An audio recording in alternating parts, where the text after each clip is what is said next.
महोदय, सबसे पहले मैं आपके प्रति आभार का भाव प्रकट करना चाहता हूं कि इस महत्वपूर्ण चर्चा में आपने मुझे हिस्सा लेने का मौका दिया है।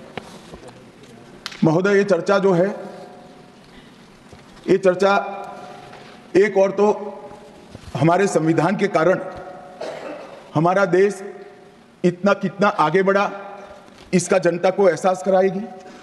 दूसरी ओर हमारे संविधान की मूल भावनाओं के कारण ही 75 साल में लोकतंत्र के मूल पाताल तक गहरे गए हैं, इसका भी एहसास होता है। और तीसरी ओर यह भी मालूम पड़ता है, जब संविधान की भावनाओं को दरकिनार कर कोई अपने लिए संविधान को तोड़ मरोड़ कर आगे चलने का प्रयास करता है तो किस प्रकार के अकस्मात और किस प्रकार की दुर्घटनाएं होती हैं। इस सभी दृष्टि से देखें तो संविधान की दोनों सदन में जो चर्चा हुई है, वो चर्चा एक प्रकार से हमारे किशोरों के लिए, हमारी युवा पीढ़ी के लिए, आने वाले दिनों में ये दोनों महान सदन में बैठकर देश का भविष्य का निर्णय करने वालों के लिए बहुत शिक्षणात्मक रहेगी, ऐसा मेरा मानना है। और देश की जनता के लिए भी क्षीर करने में बहुत मदद करेगी कि किस पार्टी ने, आज जो 75 साल की मीमांसा होगी इसमें स्पष्ट हो जाएगा किस पार्टी ने जब जब जनता ने शासन अपने वो पार्टी के हाथ में दिया, संविधान का सम्मान किया है या नहीं किया है। मान्यवर, बहुत लंबी आजादी की लड़ाई के बाद हम आजाद हुए। जब हम आजाद हुए तब दुनिया भर के कई राजनीतिक पंडितों ने कई आगाहियां की थी कि ये देश बिखर जाएगा, शायद बन ही नहीं पाएगा। कुछ लोगों ने ऐसी आगाही की थी कि यहां डेमोक्रेटिक वैल्यू प्रस्थापित हो ही नहीं पड़ सकते, एकता हो ही नहीं सकती, और ये देश आर्थिक रूप से कभी भी आत्मनिर्भर नहीं हो पाएगा। और आज जब 75 साल के समय के बाद संविधान को स्वीकार करने के बाद पीछे मुड़कर देखते हैं तो सरदार पटेल का मैं अब धन्यवाद करना चाहता हूं कि सरदार साहब के अथक परिश्रम के कारण आज देश एक होकर मजबूती से दुनिया के सामने खड़ा। मान्यवर, जो कहते थे लोकतंत्र इस देश में सफल नहीं होगा, मैं वो सभी लोगों को इस सदन के माध्यम से कहना चाहता हूं कि 75 साल हो गए, हमारे साथ भी पास पड़ोस में, दुनिया भर में कई लोग आजाद हुए, नई शुरुआत की, वहां कई बार अकस्मात हुए, लोकतंत्र सफल नहीं हुआ। हमारा लोकतंत्र आज पाताल तक गहरा पहुंचा है। अनेक परिवर्तन रक्त की एक बूंद बहाए बगैर हमने करे हैं और विचारधाराओं के आधार पर भी परिवर्तन करे हैं। अनेक तानाशाहों के गुमान, अभिमान और अहंकार को चूर चूर करने का काम इस देश की जनता ने किया है, मगर लोकतांत्रिक तरीके से किया है।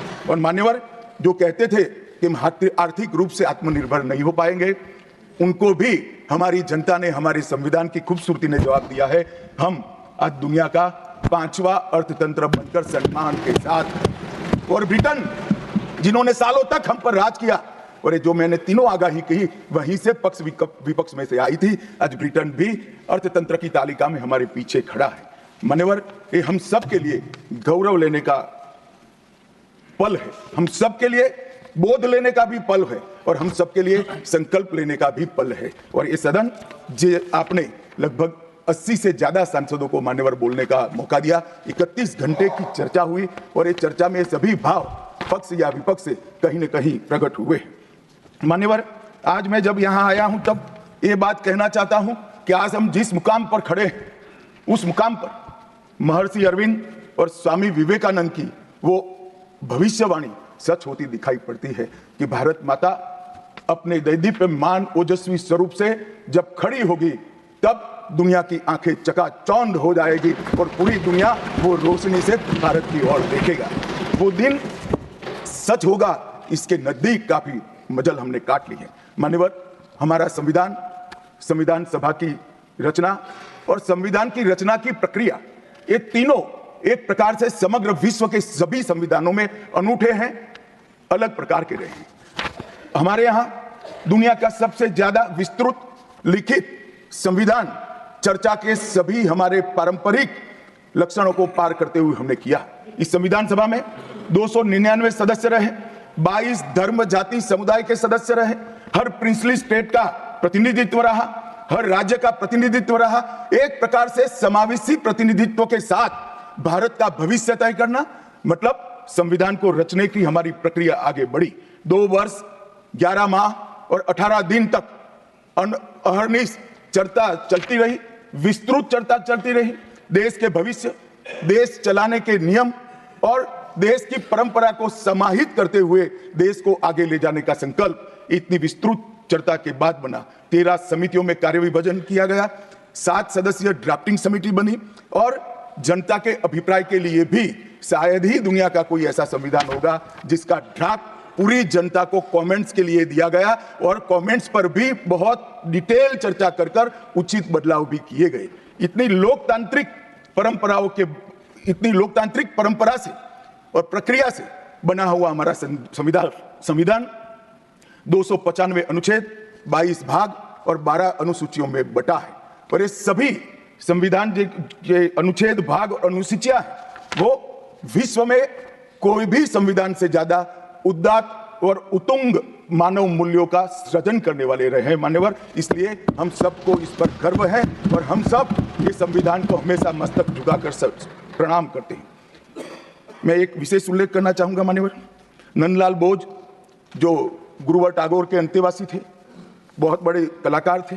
इन्होंने 4 वर्ष का समय लेकर संविधान को सजाने का काम किया और उन्होंने जो संविधान लिखा गया था इसके अनुरूप घटनाओं को संविधान के अंदर उकेरने का भी काम किया। इतिहास, धर्म, संस्कृति और परंपरा, सबसे मानव जीवन के उच्च मूल्य देने वाली सभी संदेशों को, घटनाओं को उन्होंने चित्र रूप में यहां पर उकेरा।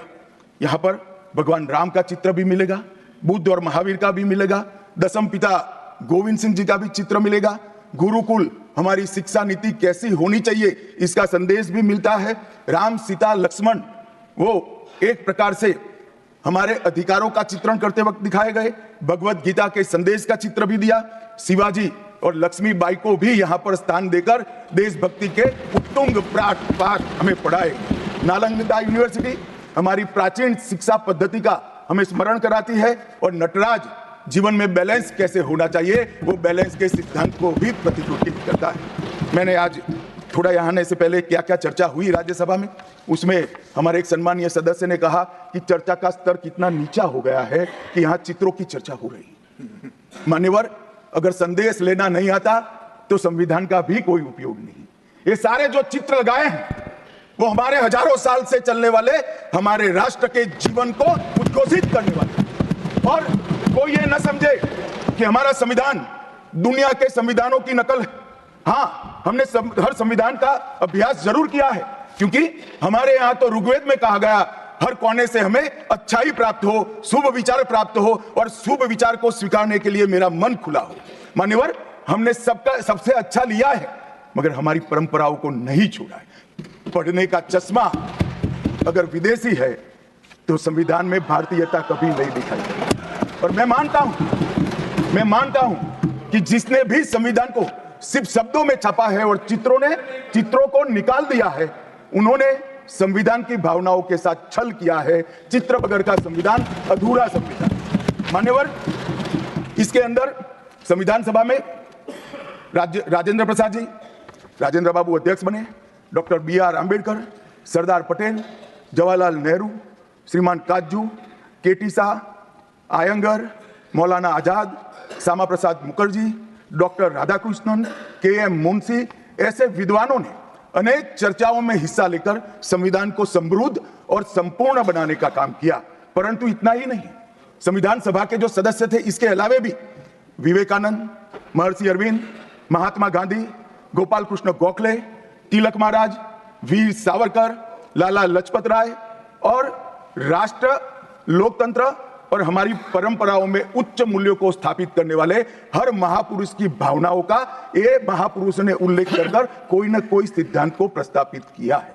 मान्यवर, जब इतने सारे मनुष्यों का अच्छा विचार जिस संविधान में हो उसको सफल होना ही था।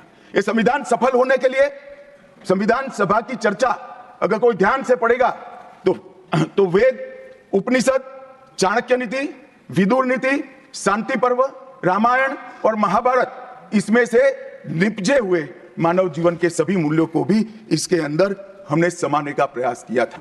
मान्यवर, 75 साल हो गए संविधान को किस प्रकार से हमारे राजनीतिक दलों ने और हमारी पॉलिटिकल पार्टियों के साथ साथ हमारी सरकारों ने भी किस प्रकार से आगे बढ़ाया, इसकी भी चर्चा जरूर होनी चाहिए। मैं मानता हूं ये चर्चा समय उचित होगी। हमारे संविधान की रचना के बाद डॉक्टर आंबेडकर ने बहुत सोच समझकर एक वाक्य किया था। मैं आंबेडकर जी के वाक्य को सदन के सामने प्रस्तुत करना चाहता हूं। कोर्ट, कोई संविधान कितना भी अच्छा हो वह बुरा बन सकता है अगर जिन लोग पर उसको चलाने की जिम्मेदारी है वो अच्छे न हो। उसी तरह से कोई भी संविधान कितना भी बुरा हो वो अच्छा साबित हो सकता है अगर उससे चलाने वालों की भूमिका सकारात्मक और अच्छी हो। ये दोनों घटनाएं मान्यवर हमने हमारे संविधान के 75 साल के कालखंड के अंदर देखी है और मैं तथ्यों के आधार पर सदन के सामने और सदन के माध्यम से देश की जनता के सामने भी रखना चाहता हूं। हमारे संविधान को कभी भी अपरिवर्तनशील नहीं माना गया। समय के साथ साथ देश भी बदलना चाहिए, समय के साथ साथ कानून भी बदलने चाहिए और समय के साथ साथ समाज भी बदलना चाहिए। परिवर्तन इस जीवन का मंत्र है, सत्य है। इसको हमारे संविधान सभा ने स्वीकार किया था। इसलिए आर्टिकल 368 में संविधान संशोधन इसके लिए प्रोविजन किया गया। अभी कुछ राजनेता आए हैं, 54 साल की आयु में अपने आप को युवा कहते हैं और ये घूमते रहते हैं, संविधान बदल देंगे, संविधान बदल देंगे, संविधान बदल देंगे। मैं उनको समझाना चाहता हूं कि संविधान बदलने का प्रोविजन, संविधान के प्रावधानों का बदलने का प्रोविजन अनुच्छेद 368 के अंदर संविधान में ही है। और मैं आज फिर से एक बार कहना चाहता हूं, थोड़ा ज्ञानवर्धन भी हो जाए किसी का। भाजपा ने 16 साल राज किया माननीय, 6 साल अटल जी ने किया, 10 साल मोदी जी ने किया और 5 साल और मोदी जी करें। एक प्रकार से 16 साल हमने शासन किया। 16 साल में हमने 22 बार संविधान बदला, संविधान के अंदर परिवर्तन की। और कांग्रेस ने 55 साल करा और 55 साल में 77 परिवर्तन कांग्रेस ने भी किए, कांग्रेस के शासन में भी हुए। अब भारतीय जनता पार्टी और कांग्रेस दोनों ने परिवर्तन किए। ये परिवर्तन का टेस्ट कैसा था, किस प्रकार से किए गए? संवैधानिक प्रक्रिया से भी परिवर्तन होते हैं और संविधान को तोड़ मरोड़ कर, फॉर्मेलिटी कर भी परिवर्तन कर सकते हैं। परिवर्तन करने का उद्देश्य क्या था, क्या हासिल करना था? क्या हमारे लोकतंत्र को मजबूत करने के लिए परिवर्तन किए गए? क्या हमारे जिनको अधिकार नहीं है ऐसे लोगों को समकक्ष अधिकार लेने के लिए परिवर्तन किए गए, या अपनी राज्य सत्ता को टिकाने के लिए परिवर्तन? इस पर से ही पार्टी का कैरेक्टर, पार्टी के चलने की पद्धति और पार्टी का संविधान में विश्वास, ये सबको मालूम पड़ता है। मैं ज्यादा संविधान के संशोधन में नहीं जाऊंगा मान्यवर। दोनों प्रमुख दलों के 4 संविधान संशोधन को मैं लेना चाहूंगा। पहला संशोधन हुआ 18 जून 1951 में। संविधान सभा ने ही ये संशोधन करना पड़ा क्योंकि संविधान बनाने के बाद, संविधान स्वीकारने के बाद आम चुनाव में जाने तक का भी धैर्य कांग्रेस पार्टी में नहीं था। अभी लोकसभा नहीं बनी थी, अभी राज्यसभा नहीं बनी थी और संशोधन लेकर आए। अब उसका उद्देश्य क्या था? 19A जोड़ा गया। 19A जोड़ा गया, वो किस लिए जोड़ा गया? अभिव्यक्ति की आजादी पर स्वतंत्रता को, अभिव्यक्ति की आजादी, अभिव्यक्ति की स्वतंत्रता को कर्टेल करने के लिए पहला सुधार आया। और किसने किया मान्यवर? उस वक्त प्रधानमंत्री कौन था? श्रीमान जवाहरलाल नेहरू इस वक्त उस वक्त प्रधान। आप बता चुके। अब मान्यवर no Shriram Jairam ji, he not yielding. We heard leader of the opposition. मान्यवर, unless there is yielding, let us hear. मान्यवर, मेरा लंबा अनुभव है आजकल करते हुए।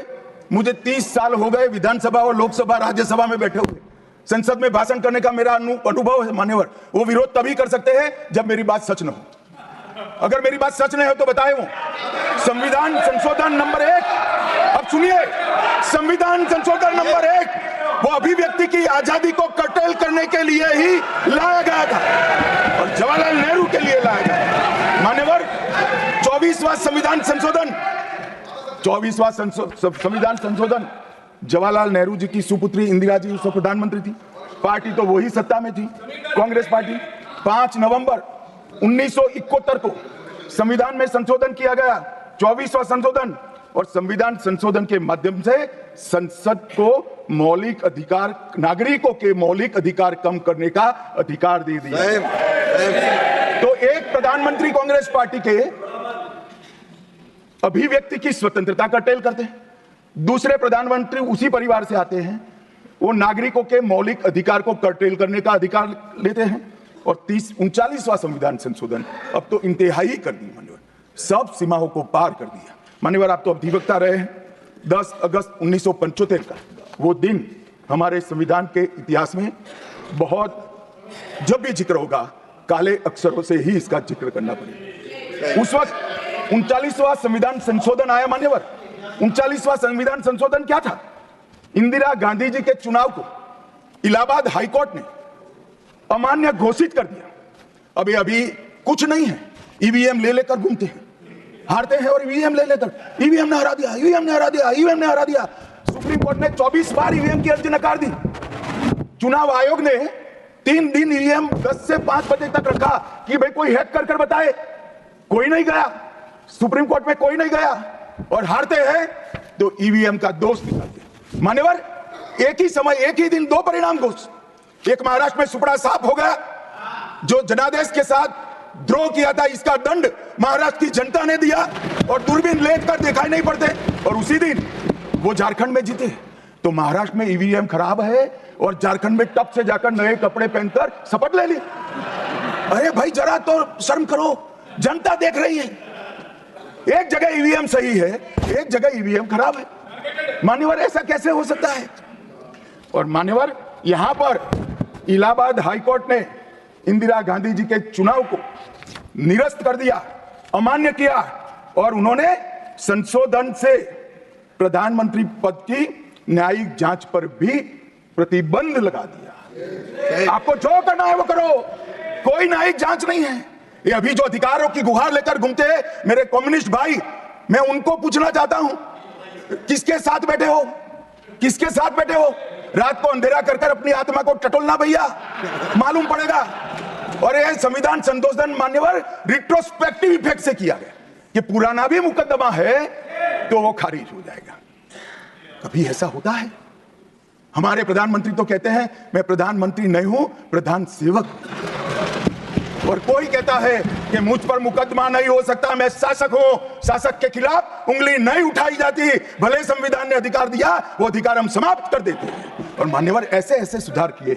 मान्यवर उस वक्त भी श्रीमती इंदिरा गांधी थी और 42वां संविधान संशोधन आया। मान्यवर अभी अभी सुबह दूसरे सदन में 1 नेशन 1 इलेक्शन का बिल पेश हो रहा था।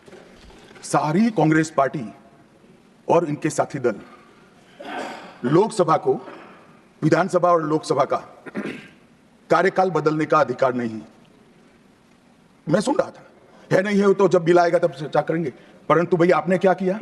42वें संशोधन से 3 जनवरी को लोकसभा और राज्य की विधानसभाओं का सामान्य कार्यकाल 5 वर्ष से बढ़ाकर 6 साल कर दिया। क्यों किया? कि अभी चुनाव होगा तो हम हार जाएंगे, इसलिए लोकसभा को ही लंबा कर दो।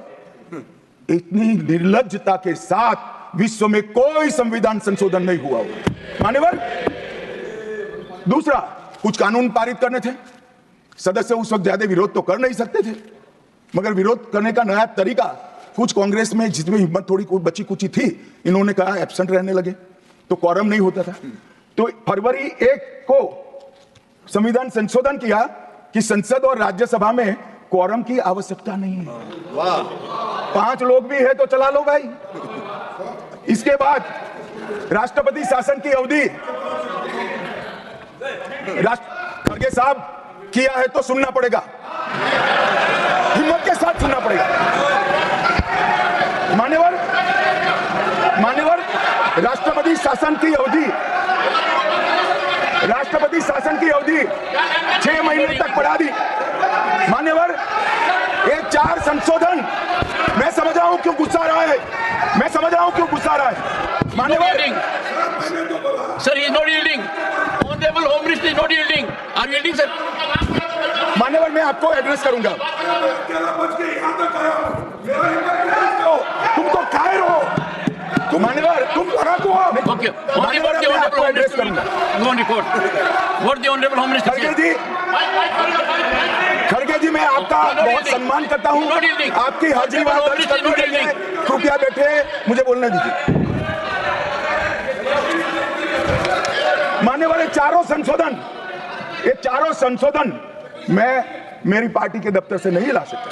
ये चारों संशोधन संविधान में हुए, किसी को अदालत ने निरस्त किया, किसी को जनता पार्टी की सरकार आई तब उसको निरस्त किया, कुछ लिंगरिंग टेस्ट में रह गए, पर ये चारों संशोधन वास्तविकता है। ये 4 संशोधन से कांग्रेस पार्टी की संविधान सुधार करने की मंशा क्या है? एक में हम पर केस ना हो, दूसरे में हम चुनाव हारने वाले तो समय बढ़ा देना, तीसरे में मेरे पर जांच नहीं हो सकती, और चौथे में नागरिकों के संविधान प्रदत्त अधिकारों को समाप्त करना। ये उद्देश्य बता दें। अब मैं हमारा 4 संशोधन लेकर आता हूं मान्यवर। सबसे पहला संशोधन नरेंद्र मोदी जी ने सरकार में किया, 101वां नंबर भी अच्छा आया है। 101वां संशोधन 1 जुलाई 17 को हम जीएसटी को लेकर आए मान्यवर, और इस देश के अर्थतंत्र को रिदम में लाने का, कश्मीर से कन्याकुमारी और कामाख्या से द्वारका तक विशाल फैले हुए देश को जीएसटी के तहत 100 अलग अलग बिक्री करके कानूनों को समाप्त कर कर लोगों की हालाकी खत्म कर कर एक कानून लाने का काम नरेंद्र मोदी जी ने किया, और वो लोगों की भलाई की। कल की डिबेट मैंने पढ़ी है, कोई सदस्य बोले कि नरेंद्र मोदी जी ने विरोध किया था। मैं रिकॉर्ड पर कहता हूं, हां नरेंद्र मोदी जी ने विरोध किया था। किस मुद्दे पर किया था? आप जीएसटी तो लाना चाहते थे, मगर राज्यों को कंपनसेशन की गारंटी देना नहीं चाहते थे। हम जीएसटी भी लाए और राज्य को विकास दर के हिसाब से कंपनसेशन की गारंटी भी दी। इतना ही नहीं, गारंटी का 10 साल तक पालन करने का काम भी भारतीय जनता पार्टी की नरेंद्र मोदी सरकार ने किया। हम संशोधन लाए देश के अर्थतंत्र को सुचारू बनाने के लिए। दूसरा संशोधन लाए 102वां संशोधन, national commission of backward class को संवैधानिक दर्जा देने का काम। अब कुछ लोगों को पेट में दुख रहा है कि नरेंद्र मोदी जी ने ये क्यों किया। मैं साहब आगे बहुत सारी बातें बताऊंगा। नरेंद्र मोदी जी इसलिए कर पाए कि आपने नहीं किया था। अगर आप ये कर देते तो मोदी जी के तो भाग्य में ही नहीं आता। मगर साहब, पिछड़ी जातियों का कल्याण कभी भी कांग्रेस पार्टी का विश्वास नहीं रहा, मान्यता नहीं रही, नीति भी नहीं। भारतीय जनता पार्टी ने संविधान संशोधन पिछड़ी जातियों के कल्याण के लिए।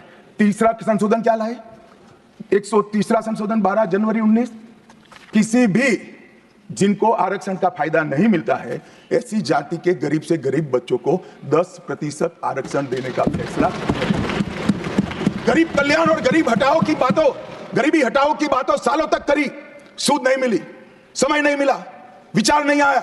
ये विचार नरेंद्र मोदी जी को आया और गरीबों को, बच्चों को 10% आरक्षण पूरे देश भर में।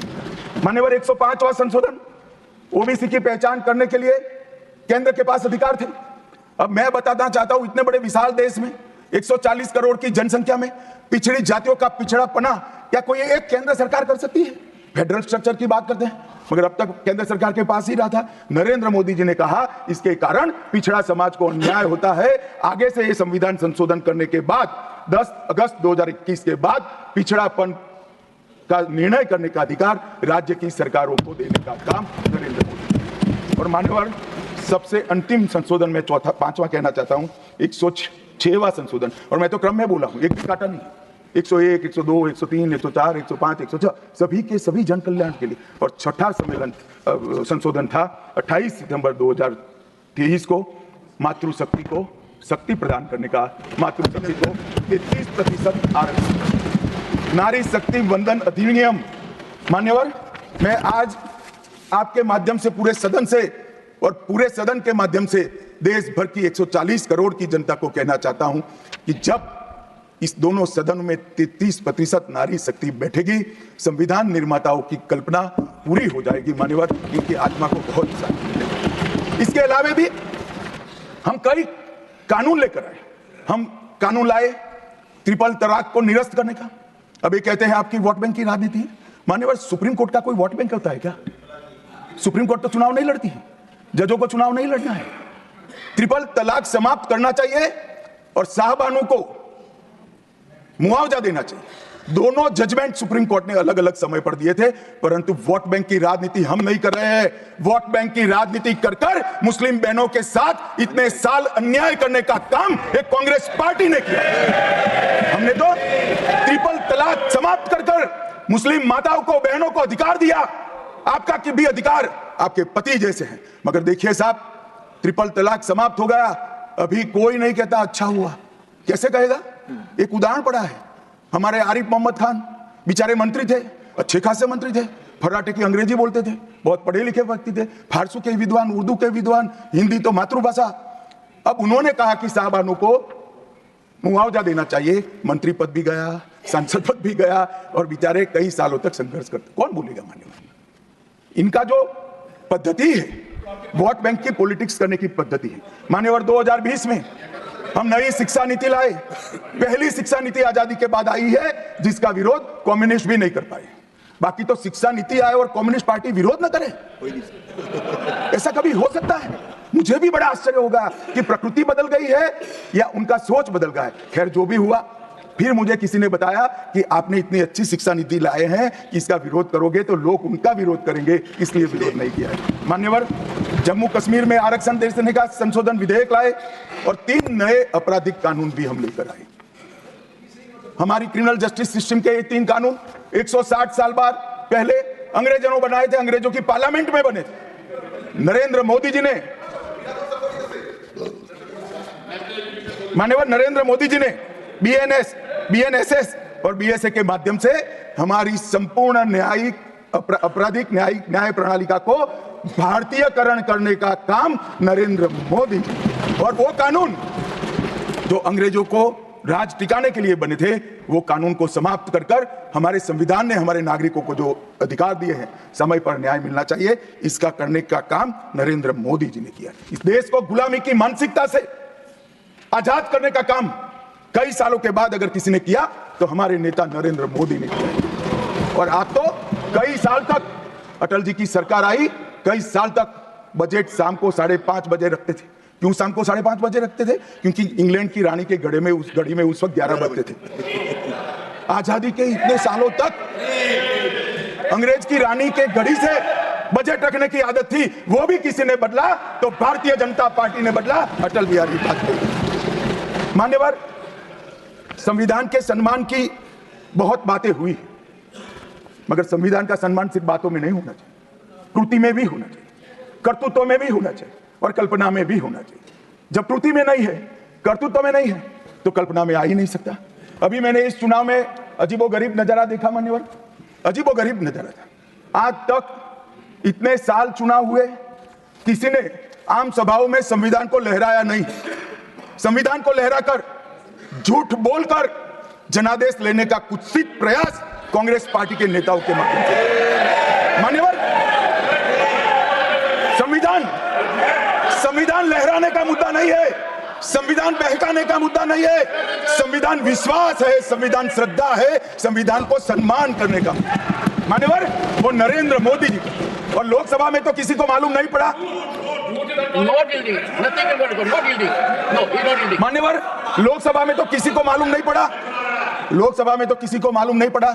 जागरूकता थी, महाराष्ट्र में भी लहराने के अलावे बांटने गए तो एक पत्रकार के हाथ में भी आ गया, खोला तो मान्यवर पूरा कोरा था, अंदर कुछ लिखा ही नहीं था, प्रीएम्बल भी नहीं था।